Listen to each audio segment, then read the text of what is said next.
வரும் 2026ஆம் ஆண்டு கும்பராசிக்கு எத்தகைய நன்மையான பலன்கள் நடக்கும் என்பதை இப்பொழுது பார்ப்போம்.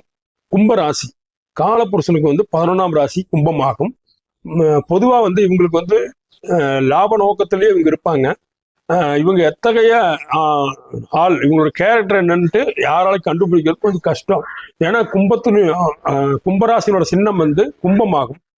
அந்த கும்பத்துல தண்ணீர் இருக்கும். அந்த கும்பத்துக்குள்ள தண்ணீர் இருக்கா, என்ன இருக்கு, காலியா இருக்கா அப்படின்னு கண்டுபிடிக்க முடியாது. அவ்வளவு சீக்கிரம் கும்பராசிக்காரர்கள் தன்னுடைய குணத்தை வெளிக்காட்டி கொள்ள மாட்டார்கள். பிறரால் எளிதில் எடை போட முடியாத ராசிக்காரர்களாக கும்பராசிக்காரர்கள் உள்ளார்கள். அத்தகைய கும்பராசிக்கு இந்த 2026ஆம் ஆண்டு எப்படி இருக்கும் என்பதை பார்ப்போம். ஒரு சுபர் ஒரு திரிகோணஸ்தானத்துல வரும்பொழுது ஒரு ஏற்றமுக நல்ல பலன்கள் நடக்கும் என்று நமது ஜோதிட சாஸ்திரம் கூறுகிறது.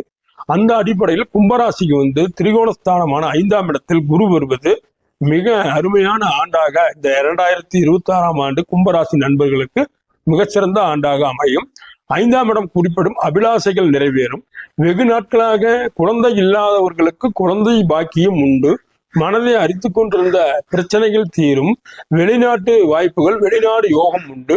திருமணம் ஆகாத ஆண் பெண்களுக்கு திருமணத்தை எதிர்பார்க்கும் ஏற்றமிகு ஆண்டாக இவ்வாண்டு அமையும். வேலை இல்லாதவர்களுக்கு அருமையான வேலை கிடைத்து நல்ல ஒரு பொருளாதார முன்னேற்றம் மிகுதியான ஆண்டாக இந்த ஆண்டு கும்பராசிக்கு அருமையான ஆண்டாக அமையப் போகிறது.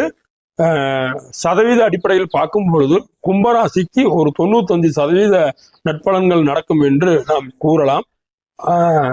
பேசும் பொழுது மட்டும் பேச்சில் சிறிது கவனமாக கும்பராசிக்காரர்கள் பேச வேண்டும். இந்த ஆண்டு 2ஆம் இடத்திலே பேச்சு ஸ்தானம் 2ஆம் இடத்திலே சனி இருப்பதால் பேசுவதில் கவனமாக இருந்தால் போதும். நன்றி, வணக்கம்.